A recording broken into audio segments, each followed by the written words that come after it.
আমাদের কালেমা কি শুধু লা ইলাহা ইল্লাল্লাহ? যারা বলেন আমাদের কালেমা কখনোই লা ইলাহা ইল্লাল্লাহ নয়। আমাদের কালেমা হচ্ছে মুহাম্মাদুর রাসূলুল্লাহ সহ। সম্মানিত সুধী, পৃথিবীর বিজ্ঞানীরা তারা চেষ্টা করেছে যে কালেমার মধ্যে কোনো রকম ভাবে ত্রুটি সৃষ্টি করা যায় কিনা, যেটা বর্তমান সময়কালে আমাদের সমাজে একদল মানুষ তারা নিজেরা মসজিদ তৈরি করে আল্লাহ শব্দ লিখছে, কিন্তু আমার নবীর জায়গা সেখানে রাখে না। মোহাম্মদ শব্দটা তারা লিখতে দেয় না। আমরা আমাদের প্রাচীন কাল থেকে আমাদের আলিম ওলামা, আমাদের শ্রদ্ধাভাজন মুরব্বী যারা, তারা যখনই কোনো মসজিদ করেছেন সেই মসজিদের ইমাম সাহেবের দাঁড়াবার জায়গায় মেহরাবের ডান পাশে আল্লাহ আর বাম পাশে কি মুহাম্মদ। কিন্তু আজকের একদল মানুষ তারা মুহাম্মদ শব্দটাকে আর নিতে চায় না।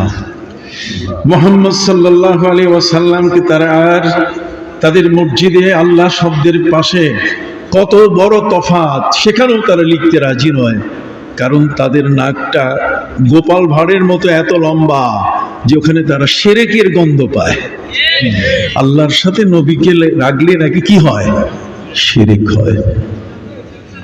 আল্লাহর সাথে প্রিয় নবী সাল্লাল্লাহু আলাইহি ওয়াসাল্লামকে রাখলে কি শিরক হয়?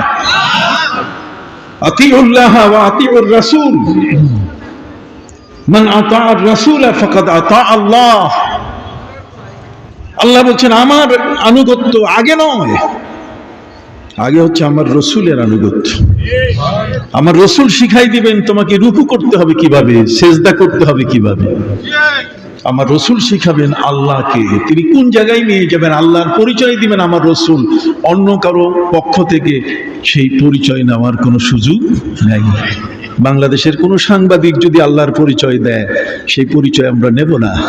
আমরা নেব আমাদের প্রিয় নবী সাল্লাল্লাহু আলাইহি ওয়াসাল্লামের আল্লাহর পরিচয় কি দিয়েছেন সেটা। এই জন্যই নবী করিম সাল্লাল্লাহু আলাইহি ওয়াসাল্লাম তিনি সাংবাদিক নন, তিনি হচ্ছেন নবী। তিনি হচ্ছেন কি? নবী, যার কানেকশন সরাসরি আল্লাহর সাথে।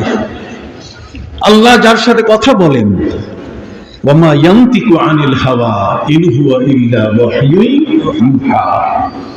নবী নিজের মুখ থেকে কিছু বলেন না, যা কিছু তিনি বলেন আল্লাহর পক্ষ থেকে। এই জন্য ওহী দুই প্রকার, নবীর বাণী এটাও ওহী, আর আল্লাহর বাণী এটাও কি ওহী। সবাই বলেন একটু জোরে, নবী যে কথা বলেছেন সে কথাগুলোও কি আসতে হলো। নবীজি সাল্লাল্লাহু আলাইহি সাল্লাম যে কথাটি বলেছেন সেটাও কি ওহী, এবং আল্লাহ যে কথা বলেছেন সেটাও কি ওহী। অতএব আল কোরআন, আল কিতাব, আল ফুরকান, মহাগ্রন্থ আল কোরআনে যেটা আছে সেটা যেমন ওহী, আমার নবী সাল্লাল্লাহু আলাইহি ওয়াসাল্লামের হাদিসে যেগুলো আছে সেগুলোও কি ওহী। একটা ওহীয়ে মতলু আর একটা ওহীয়ে গায়রে মতলু। একটা তেলাওয়াত করা হয় আর একটা ওইভাবে তেলাওয়াত করা হয় না, তবে পড়া হয়। এটাকেও তেলাওয়াত বলা হয়েছে। যেমন বুখারী শরীফের হাদিস যখন আমরা পড়ি তখন শুধু পড়া হয় না, বরং বুখারী শরীফ তেলাওয়াত করছি। আমার নবীজির বাণী সেখানে আছে, এটা ওহী। কথা বুঝতে পারছেন? সম্মানিত সুধী বন্ধুরা আমার, আমাদের প্রিয় নবী সাল্লাল্লাহু আলাইহি ওয়াসাল্লাম তিনি একবার তাকে পাওয়া যাচ্ছিল না। নবী করিম সাল্লাল্লাহু আলাইহি ওয়াসাল্লামকে খোঁজার জন্য সাহাবায়ে কেরাম সেই মদিনার বিভিন্ন খেজুর বাগানগুলোতে খুঁজতেছিলেন।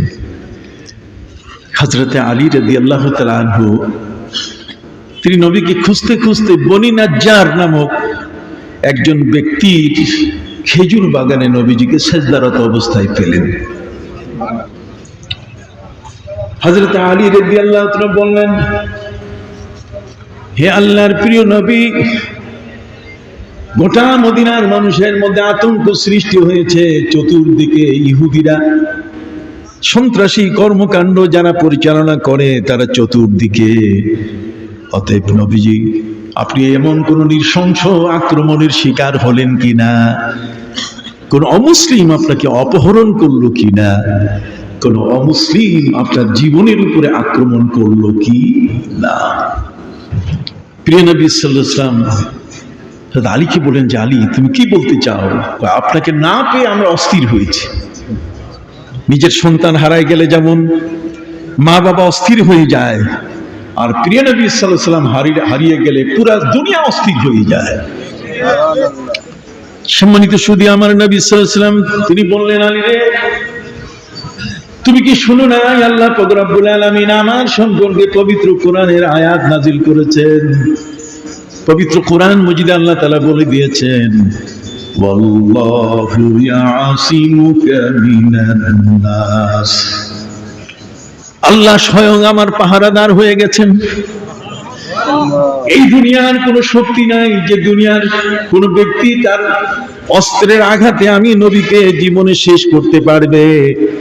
আমি আল্লাহর কাছে আবেদন করেছিলাম, মাবুদ, পবিত্র কোরআন মজিদের আয়াতে আমি আমার বিশ্ববাসীকে জানিয়ে দিয়েছি, ওয়ালা তাকুলু লিমান ইউকতালু ফি সাবিলিল্লাহি আমওয়াত বাল আহইয়াউ ওয়ালাকিন লা তাশউরুন।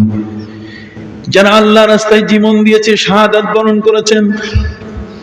আমাদের দেশে হিন্দু বললেও শহীদ হয়, কত করলা আল্লাহর রাস্তায় ফি সাবিলিল্লাহ, ওয়ালা তাকুলু লিমান ইউকতালু ফি সাবিলিল্লাহি আমওয়াত।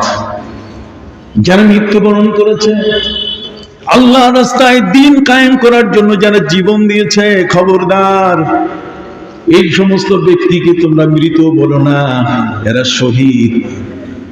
পবিত্র কোরআন মজিদে আল্লাহ বলছেন, এরা মারা গেছে বলো না, এরা জীবিত আছে। বাল আহইয়া ওয়ালাকিন লা তাশউরুন, বরং তোমরা বুঝতে পারছো না যে তারা আসলে জীবিত আছেন কিভাবে। আল্লাহ বলছেন, বাল হুম মিন ইনদি রাব্বিহিম ইউরযাকুন, বরং আকাশ থেকে, জান্নাত থেকে আমি তাদের কবরে খাবার পরিবেশন করি। পবিত্র কোরআনের কথা।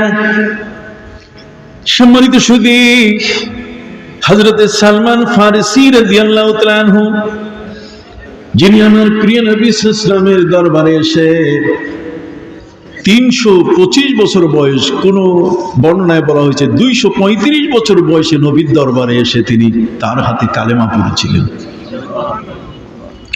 সেই সালমান ফারসি রাদিয়াল্লাহু তাআলা আনহু যখন সিরিয়ার দামেস্কের যুদ্ধে তিনি শাহাদাত বরণ করলেন, তখন দামেস্কের পাশে যে নদীটা, সে নদীটার নাম হলো তাইগ্রিস নদী, যাকে আরবিতে বলে দাজলা। এই দাজলা নদীর প্রান্তে তাইগ্রিস নদীর পাশে তাকে কবর দেওয়া হলো। একজন সাহাবীর কবর তাইগ্রিস নদীর পাশে। নদীতে ভাঙ্গন হয়, নদীতে ভাঙ্গন হওয়ার কারণে কখনো নদীর এপার ভাঙ্গে, কখনো নদীর ওপার ভেঙে যায়। হযরতে সালমান ফারসি রাদিয়াল্লাহু তাআলা আনহু তিনি ইন্তেকালের প্রায় 600 বছর পর স্বপ্ন যোগে তিনি দেখাচ্ছিলেন সে দেশের রাষ্ট্রপ্রধানকে যে আমার কবরটা সরিয়ে দেন, টাইগ্রিসের পানি আমার কবরের ভিতরে প্রবেশ করছে, টাইগ্রিসের পানি কবরে প্রবেশ করছে। আমি তো আগেই বলেছি, আল্লাহ বলছেন এদেরকে মৃত বলো না, এরা কবরে কি জিন্দা। একটু বড্ড করে সুবহানাল্লাহ বলেন। কবরে জিন্দা যারা, আল্লাহ বলছেন জিন্দার উপকরণটা কি? জিন্দা থাকতে গেলে খাবার লাগবে, তাও আল্লাহ তাআলা মেসেজ দিয়ে দিলেন পবিত্র কোরআনের মাধ্যমে, অখণ্ডনীয় মেসেজ, অখণ্ডনীয় আয়াত, যে আয়াতের কোন একটি অক্ষরকে বাতিল করার ক্ষমতা পৃথিবীর কারো নাই। আল্লাহ বলছেন, বাল হুম মিন ইনদি রাব্বিহিম ইউরযাকুন। এখানে আলিম ওলামা বসে আছেন। কোরআনের মধ্যে বাল শব্দটা ব্যবহার হয়েছে, বাল কালেমা ইস্তেদরাক। এটার অর্থ হলো এই যে আগের যা আছে তা কিছুই নাই, এখন যা বলা হচ্ছে তাই মেনে নিতে হবে। তার মানে বরং আল্লাহর পক্ষ থেকে তাদেরকে রিজেক্ট দেওয়া হচ্ছে। তার অর্থ হলো আগে যেই অর্থেই যেভাবেই থাক না কেন, এখন কবরে বসে কবরে আল্লাহ তাআলা তাদের জন্য জান্নাতের খাবার পরিবেশন করতেছেন। হযরত সালমান ফারসি রাদিয়াল্লাহু তাআলা আনহু তিনি স্বপ্ন যোগে দেখাচ্ছিলেন আমার কবরের ভিতরে পানি প্রবেশ করেছে, টাইগ্রিস দাজলা নদীর পানি, অতএব তোমরা আমার কবরটা একটু দূরে সরাই দাও। রাজা, দেশের রাষ্ট্রপ্রধান, উপপ্রধান স্বপ্ন দেখে কিন্তু কার্যকর কোনো ভূমিকা নেয় না। এরপরে স্বপ্ন দেখা শুরু করলেন সেই দেশের বড় বড় ফকির, আইনবিদ, ইসলামী শাস্ত্রবিদ, আলিম ওলামা। সম্মানিত সুধী, স্বপ্ন হচ্ছে নবুয়তের ৪৬ ভাগের ১ ভাগ। সবার স্বপ্ন একরকম হয় না। আল্লাহর ওলিদের স্বপ্ন আর আমার স্বপ্ন কি না, এক নয়। আলিম ওলামাদের স্বপ্ন আর জেনারেল মানুষের স্বপ্ন এক নয়। সম্মানিত সুধী, হযরত সালমান ফারসি রাদিয়াল্লাহু তাআলা আনহুর স্বপ্ন দেশের সবচেয়ে গ্র্যান্ড মুফতি, সবচেয়ে বড় যিনি মুফতি, যার কথা রাজা বাদশাহ সহ দেশের মানুষ মানে এবং শুনে, তিনি স্বপ্নে দেখলেন সালমান ফারসি রাদিয়াল্লাহু তাআলা আনহুর এমন একটি বিষয়। তিনি রাষ্ট্রপ্রধানের কাছে, উপপ্রধানের কাছে, ভাইস প্রেসিডেন্টের কাছে তিনি গিয়ে বললেন যে আমি তো স্বপ্নে দেখছি এটা। তারাও বললেন যে আমরাও তো স্বপ্ন দেখছি এটা। তাহলে সবার স্বপ্ন যখন মিলে গেল তখন তারা চিন্তা করলেন তাহলে আমরা তার কবরটা সরাবার ব্যবস্থা করি। হযরত সালমান ফারসি রাদিয়াল্লাহু তাআলা আনহুর কবর সরাবার ব্যবস্থা করতে গিয়ে তারা একটা ঘোষণা দিলেন যে আমরা একজন শহীদ সাহাবীর কবর স্থানান্তর করব।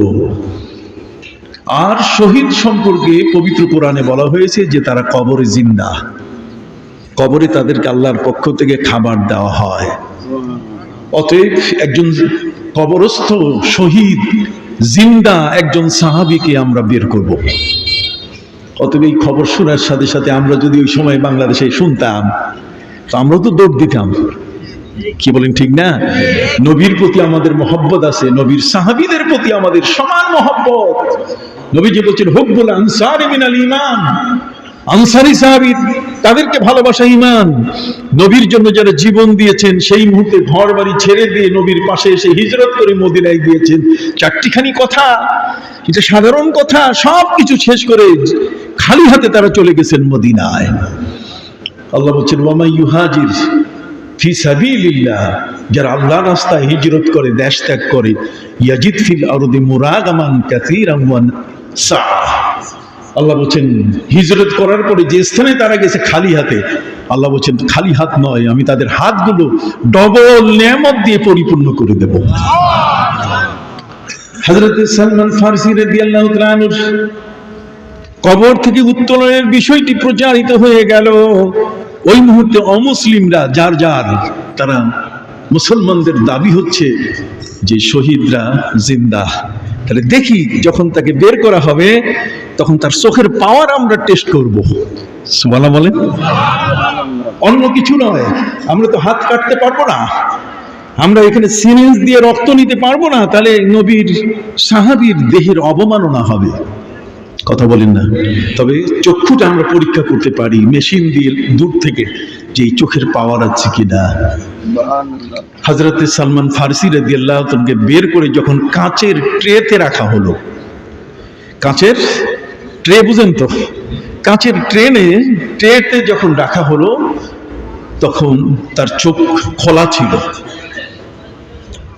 ওই মুহূর্তে চক্ষুবিদ যারা, চক্ষু স্পেশালিস্ট যারা চক্ষু বিজ্ঞান নিয়ে গবেষণা করেন, তারা তাদের মেশিন ধরে দেখলো একটা জীবন্ত মানুষের চোখের যে দৃষ্টি, তার চোখে সেই দৃষ্টি বিদ্যমান। শহীদরা মরে না, তারা জিন্দা। আল্লাহ বলছেন তাদেরকে জিন্দা বলবে, তাদেরকে মৃত বলবে না। প্রিয় নবী সাল্লাল্লাহু আলাইহি ওয়াসাল্লাম তিনি আল্লাহর কাছে বললেন, মাবুদ, শহীদের মর্যাদা এত বড়, শহীদ যেভাবে মারা গেছে তার রক্ত কাপড় ওইভাবেই তাকে গোসল দেওয়া যাবে না। শহীদের দাফনের নিয়ম হলো তাদেরকে কি গোসল দেওয়া যাবে না, তাদের গায়ে যে রক্ত, ওই রক্ত মাখা কাপড় দিয়েই তাদেরকে দাফন করতে হবে। আর এই কাপড়গুলো কিয়ামতের ময়দানে রক্তের থেকে এটার নিষ্কাম্বরের ঘ্রাণ বের হতে থাকবে। আর কিয়ামতের ময়দানে মানুষগুলো দেখতেই থাকবে যে এই লোকটি আজকে বিশাল মর্যাদার অধিকারী, দিন প্রতিষ্ঠার জন্য সে তার জীবন দিয়েছে।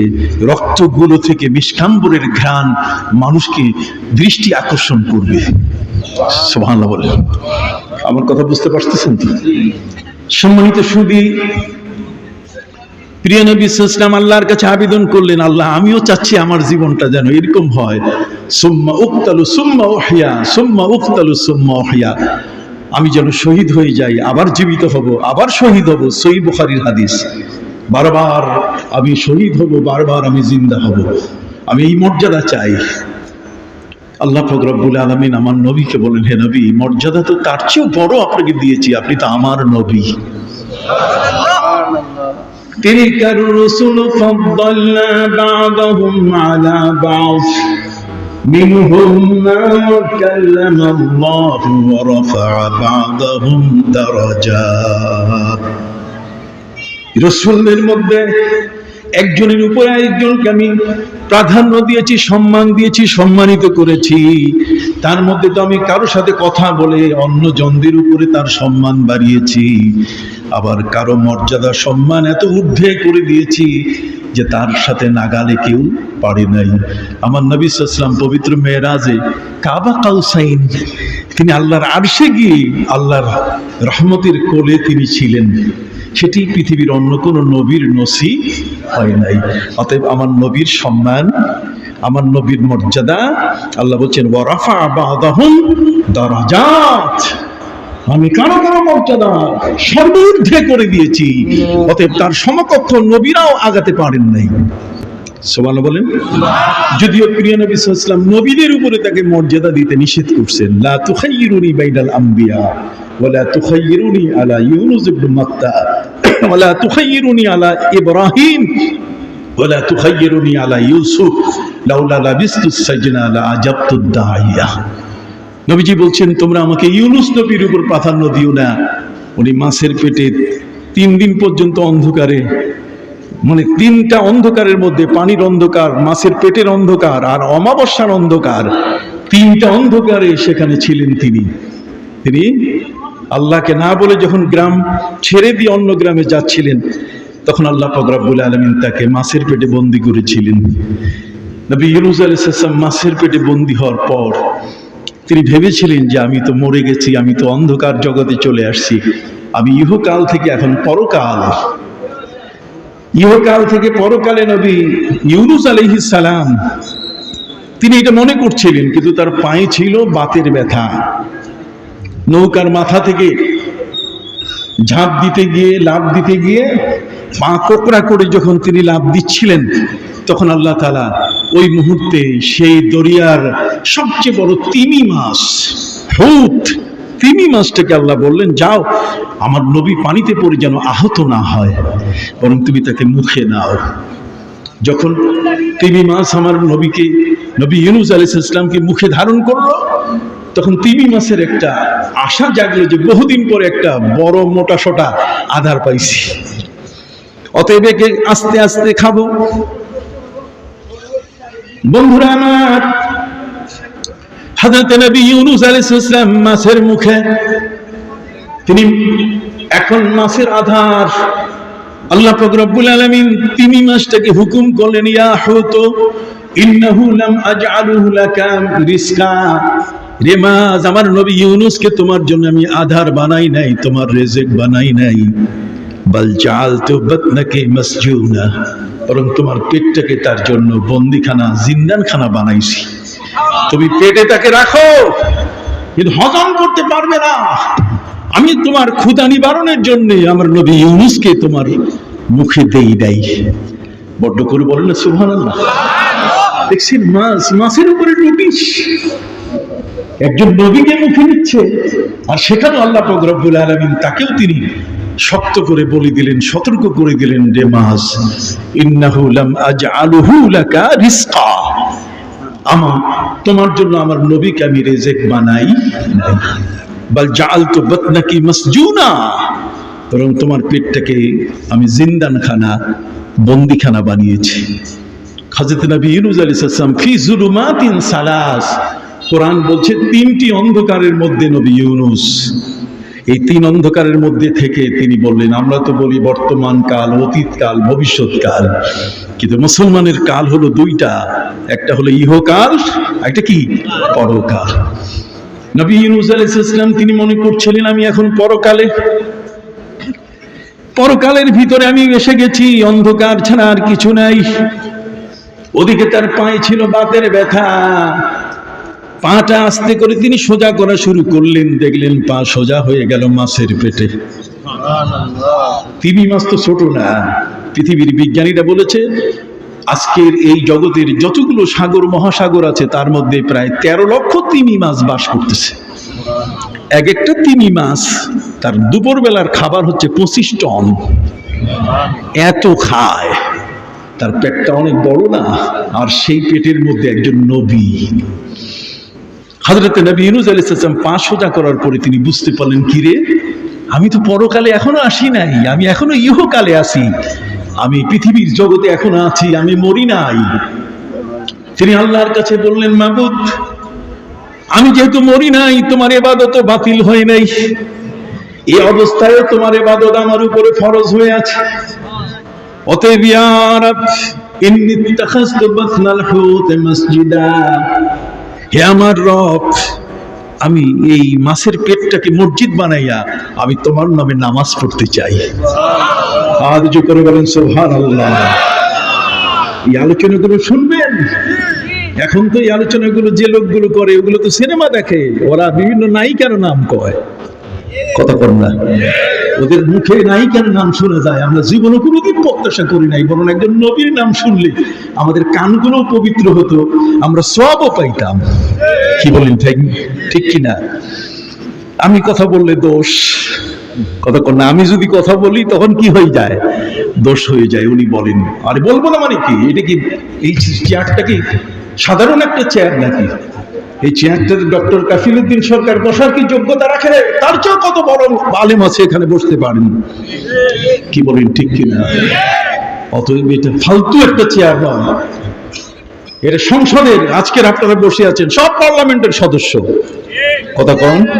এই সংসদে যিনি কথা বলবেন তিনি স্পিকার, হিসাব নিকাশ করে কথা বলবেন। এখানে বহু মাপের মানুষ বসে আছেন, সাধারণ মানুষ বসে না। এখানে চ্যাংরামির কথা চলে না, এখানে সাধারণ ফাইজলামি কোনো কথা চলে না। আপনি কি আমার উপরে বেজার হলেন? আমি সাহিব কেবলার অত্যন্ত একজন ভক্ত মানুষ, কি বলেন, ঠিক কিনা? আমার হাজার হাজার বক্তব্য আপনারা শুনেন, ইউটিউবে আছে। কোনো এক সময়ের জন্য একটা ফালতু বক্তব্য আপনি আমার দেখাতে পারবেন না। তারপর তো সিলেটের মানুষ ছাড়ে না। আমি সিলেটের কিং, ঢাকা থেকে সিলেটে আমি সবচেয়ে বেশি আসছি, আমার চেয়ে বেশি কেউ আসে নাই। নতুন যারা আসে তারা কেউ আমার ছাত্র, না হলে ছাত্রের ছাত্র, নাতি পুতি ছাতি ঠ্যাঙ্গা কুড়াল, এক ধরনের কেউ। কথা কি বুঝতে পারছেন? এই জন্য বন্ধুরা আমার, বিনয়ের সাথে আমি আপনাদের কাছে বলতে চাই যে নবীদের জীবনীর মধ্যে আল্লাহ বলছেন, ওয়াজকুর ফিল কিতাবি ইব্রাহিম, কথা বুঝেন নাই? ওয়াজান্নুন ইয যাহাবা মুগাদিবা, তোমরা মাসওয়ালা নবীর জীবনী আলোচনা করো। মাসওয়ালা নবীকে নবী ইউনূস আলাইহিস সালাম, তিনি আল্লাহকে ডাক দিয়ে বলেন, ইয়া রাব, হে আমার প্রভু, ইন্নী ইত্তাখাযতু বাতনাল হুত মাসজিদা, আমি যেহেতু এখনো পরকালের যাত্রী হই না, এখনো আমি ইহকালে আছি, অতএব অন্ধকারের মধ্যে থাকলে তাতে হবে কি, আমি তোমার নির্দেশ অনুযায়ী মাছের পেটটাকে আমি মসজিদ বানালাম। এবং আমি সেজদা শুরু করলাম মাছের পেটে, নামাজ পড়ে সেজদা করে এরপরে তিনি তাসবিহ পড়া শুরু করলেন, কি লা ইলাহা ইল্লা আনতা সুবহানাকা ইন্নী কুনতু মিনাজ জালিমিন।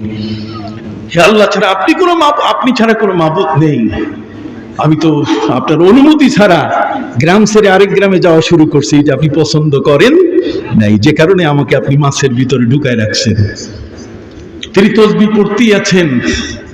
এই তাসবিহ এমন ভাবে আল্লাহ সিদ্ধান্ত নিয়েছেন যে আমার কথা, আমার সাথে কথা না বলে ইউনুস তুমি নদী পার হওয়া শুরু করেছো, অতএব মাছের পেটে তোমাকে কিয়ামত পর্যন্ত আমি বন্দী করলাম, মাপ নাই। সুবহানাল্লাহ বলেন। কিয়ামত পর্যন্ত বন্দী। হযরতে নবী ইউনুস আলাইহিস সালাম তিনি যখন তাসবিহ পড়া শুরু করলেন, আল্লাহর মনটা গলে গেল। পবিত্র কোরআন মজিদে আল্লাহ পাক রব্বুল আলামিন বলেন, ফালাউলা আন্নাহু কানা মিনাল মুসাব্বিহিন লালাবিসা ফি বাতনিহি ইলা ইয়াউমি ইউবআসুন। আল্লাহ বলেন আমার নবী ইউনুস যদি মাছের পেটে তাসবিহ না পড়তো, জিকির না করতো, লা ইলাহা ইল্লাল্লাহ, এই জিকির ইল্লা আনতা সুবহানাকা ইন্নী কুনতু মিনাজ জালিমিন, যদি এই জিকির না করতো তাহলে কিয়ামত পর্যন্ত মাছের পেটে আমি তাকে বন্দী করে রাখতাম। যখন সে জিকির করছে, আমার নাম নিয়েছে, এই অন্ধকারের ভিতরে মাছের পেটে পানির নিচে, আল্লাহ বলছেন আমি তার মেয়াদ কমাইয়া 40 দিনে নিয়ে আসছি, কিয়ামত পর্যন্ত থাকা লাগবে না। এই জন্য আল্লামা সাহেব কিবলা রহমতুল্লাহি আলাইহি, আল্লামা ইয়াকুব বদরপুরি রহমতুল্লাহ আলাইহি, জনপুরি, সারসিনা, ফুরফুরা, এই সমস্ত সিলসিলার ওলিরা তারা আমাদেরকে জিকির শিখায়। কতক্ষণ না কি শিখায়? জিকির করলে আপনি বড় বিপদ থেকে বেঁচে যাবেন। হযরত ইউনূস আলাইহিস সালামের আল্লাহর অনুমতি ছাড়া নদী পার হওয়ার কারণে আল্লাহ তাকে আটকাই দিলেন কিয়ামত পর্যন্ত। আর জিকির করার কারণে মেয়াদ কমে আসলো কয়দিন? 40 দিন। একটু সুবহানাল্লাহ বলবেন না জোরে? আল্লাহ বলছেন ফালাউলা আন্নাহু কানা মিনাল মুসাব্বিহিন, যদি তিনি তাসবিহ পড়নেওয়ালা, তাসবিহ জপনাকারী যদি না হতেন, লালাবিসা, তাহলে তাকে থাকতে হতো ফি বাতনিহি, সেই তিমি মাছের পেটে, ইলা ইয়াউমি ইউবআসুন, কিয়ামত হওয়া পর্যন্ত, মানুষ কবর থেকে উঠা পর্যন্ত তাকে থাকতে হতো। কিন্তু তাসবিহর কারণে আল্লাহ বলছেন আমি তার মেয়াদ কি দিয়েছি। নবী করিম সাল্লাল্লাহু আলাইহি ওয়াসাল্লাম বলছেন, শোনো আমার উম্মত, ইউনুস নবীর উপর আমাকে প্রাধান্য দিও না। উনি যত যেভাবে ছিলেন ওখানে অন্ধকারে, আমি নবী থাকলে 1-1.5 ঘন্টার মধ্যে আমি মাছের পেট কানা করে বাইরে হয়ে আসতাম। উনি কিন্তু মাছের পেট কানা করে নাই, ওইখানে সেজদা করে মসজিদ বানাইছে। নবীজি বলছেন ওয়ালা তুখায়্যিরুনি আলা ইব্রাহিম, নবী ইব্রাহিমের উপরে আমাকে প্রাধান্য দিও না। নবী ইব্রাহিম এমন একজন নবী যিনি সর্বপ্রথম উলঙ্গ ব্যক্তিকে কাপড় পরিয়েছেন। কিয়ামতের ময়দানে আল্লাহ তাআলা সর্বপ্রথম কাপড় পরিধান করাবেন হযরতে ইব্রাহিম আলাইহিস সালামকে। নবীজি বলছেন ইব্রাহিমেরও মর্যাদা আছে। আমার নবীজি বললেন দেখেন নিজের মর্যাদা তো আছেই, নিজের মর্যাদা নবী করিম সাল্লাল্লাহু আলাইহি ওয়াসাল্লাম তিনি আল্লাহর কাছে দোয়া করেন, আল্লাহুম্মা জাআলনি ফি আইনি সাগীরা ওয়াজআলনি ফি উয়ুবিন নাস কাবীরা। নবী দোয়া করতেন যে আল্লাহ আমার চোখে যেন আমি সব সময় আমাকে ছোট করে দেখি, আমাকে তুমি বড় করে দেখাইও না আমার চোখে, আমার চোখে আমি যেন আমাকে ছোট মনে করি। ওয়াজআলনি ফি উয়ুবিন নাস কাবীরা, আর মানুষের চোখে আমাকে বড় করে আপনি দেখান। তবে আমার চোখে আমি দেখব কি? ছোট আছে না?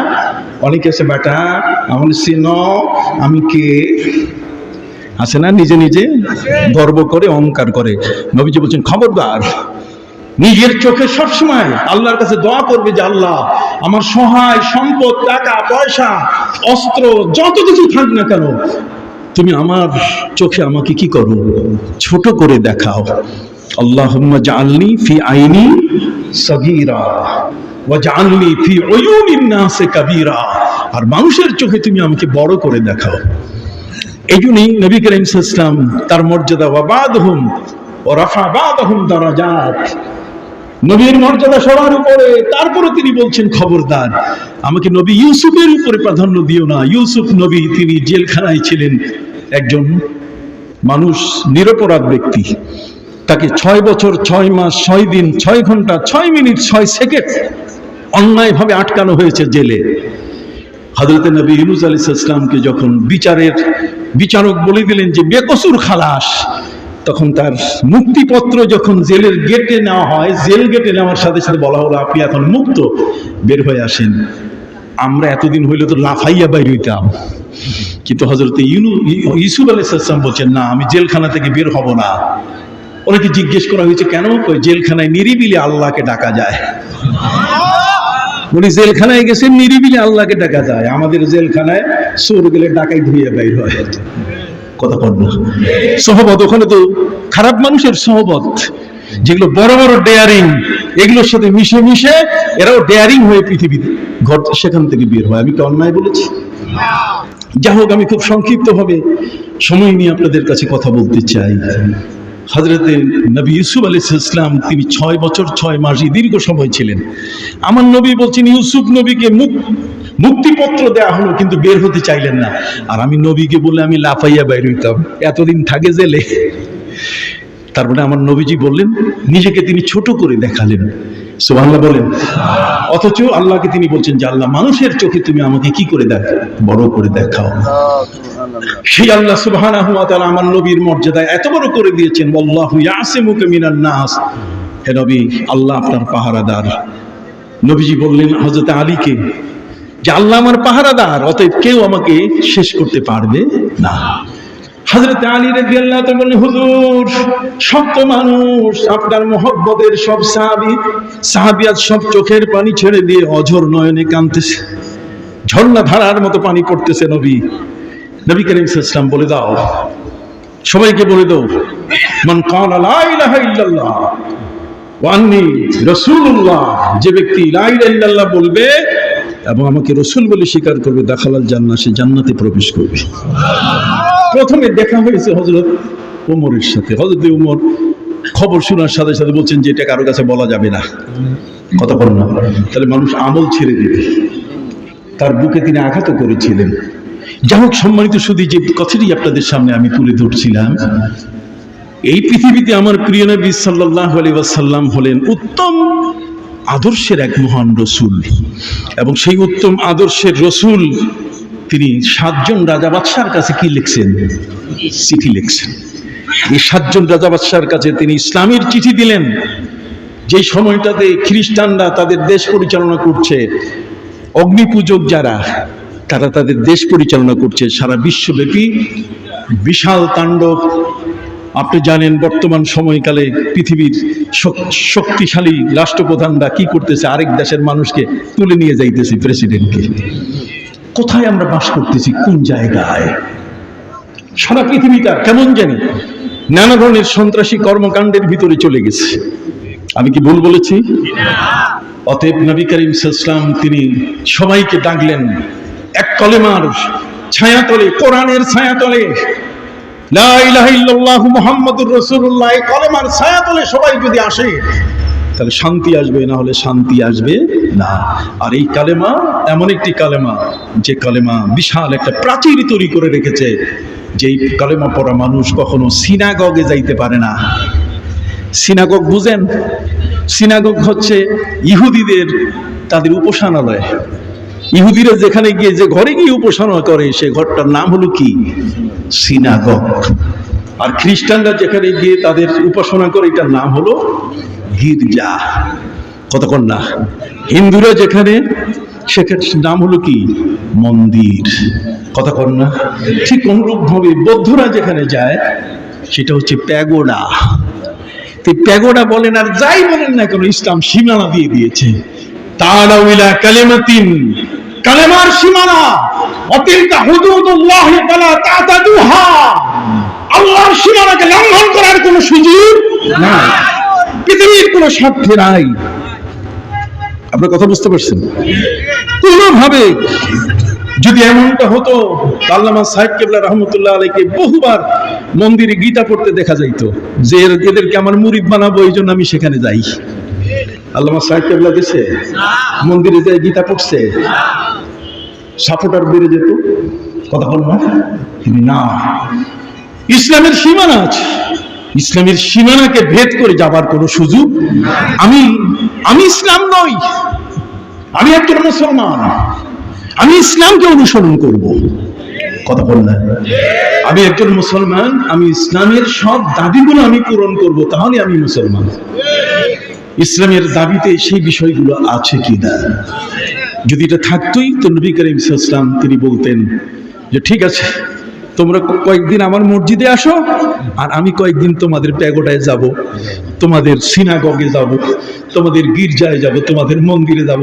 তাহলে তোমরা, আমরা তো ডাইলে চাইলে খিচুড়ি, কতক্ষণ না আমরা ডাইলে চাইলে কি হয়ে যেতাম, খিচুড়ি হয়ে যেতাম। অথচ ইসলাম কোনোদিন একজন মুসলমানকে বলছে ওয়ালাউ কুতিলতা ওয়ালা তুশরিকু বিল্লাহ, আল্লাহর সাথে শিরক করবে না। ওয়ালাউ কুতিলতা, যদিও তোমাকে হত্যা করা হয়, মেরে ফেলা হয়, আও হুররিকতা, অথবা তোমাকে যদি ফুটন্ত তেলের কড়াইয়ের ভিতরে তোমাকে ফেলে দেওয়া হয়, তারপরে তুমি কোনোদিন আল্লাহর সাথে শিরক করবে না, হারাম কাজের সাথে তুমি মিলবে না। কি চমৎকার! বিড়িতে নাকি সুক্তান দিলে, কথা বুঝেন নেই, আল্লাহর রাস্তে ইবাদত না করলেও সব মাফ হয়ে যায়। হায় হায় হায়, ইসলাম কি বাংলাদেশে শিখতেছি আমরা, না ইসলাম আরো আছে? কথা বল না। ইসলাম ধর্মটা আপনাদেরকে বোকা বানাইছে সবাই। আপনি কি বোকা মানুষ নাকি? বাপদাদা কি পালন করছে, আপনারা কি দেখতেছেন, এটা বুঝেন না? আমি কি বুঝাইতে পারছি? কারোর সাথে কোনো শত্রুতা নেই, আর কারোর সাথে অন্যায়ের ব্যাপারে কোনো মিত্রতা নাই।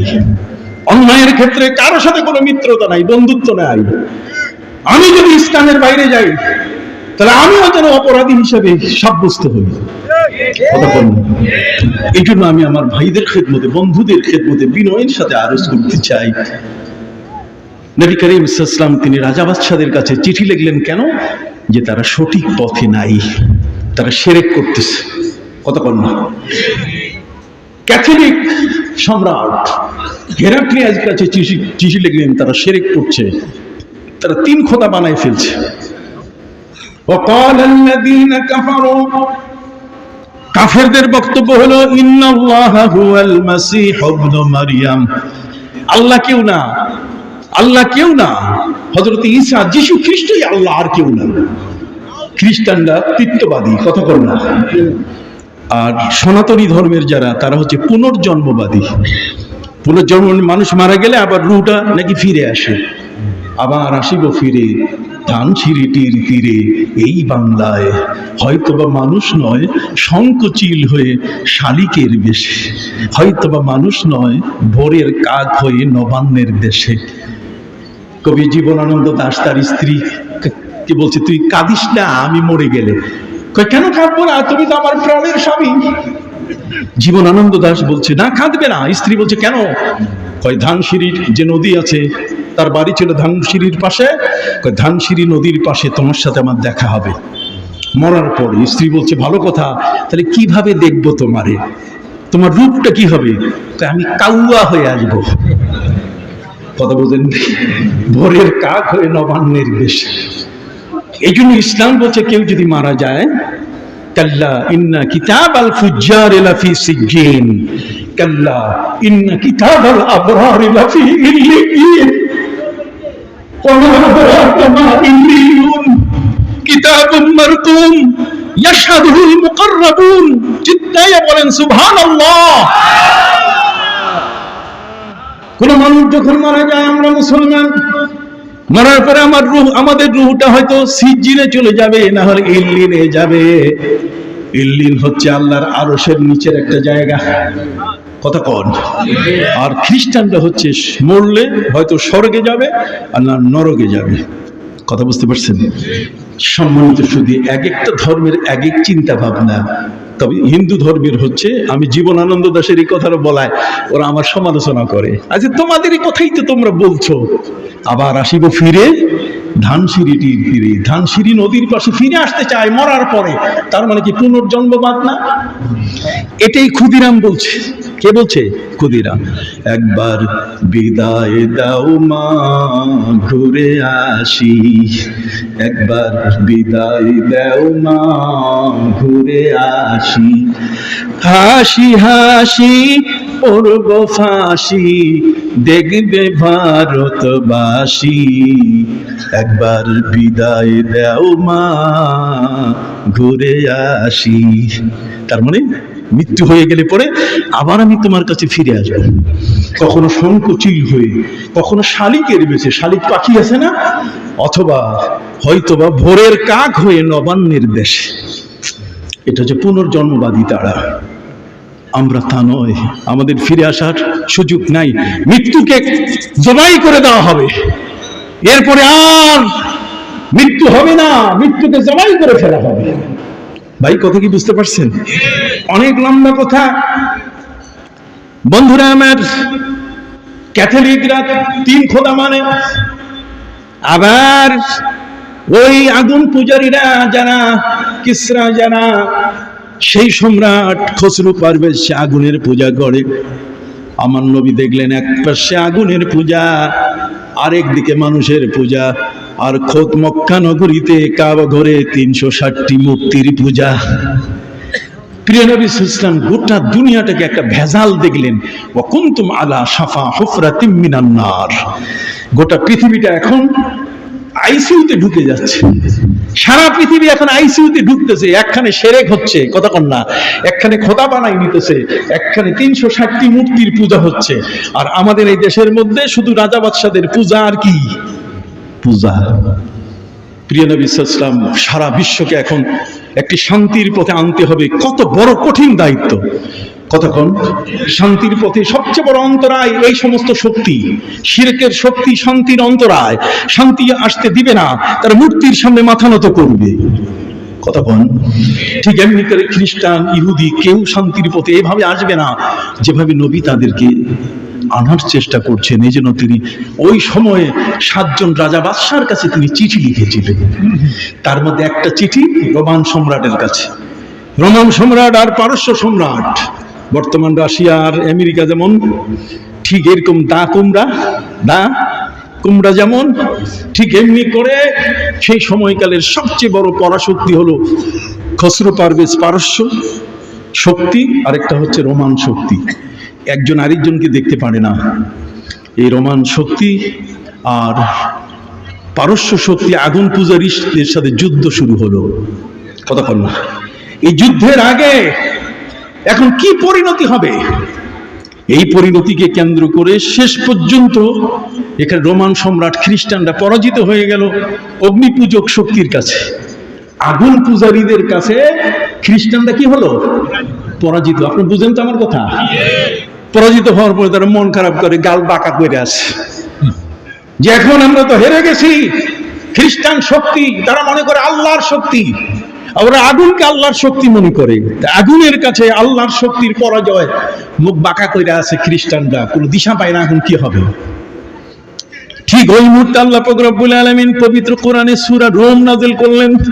রোমান সম্রাটের সম্পর্কে কোরআন আয়াত নাজিল হলো। সুবহানাল্লাহ, কতক্ষণ সুবহানাল্লাহ।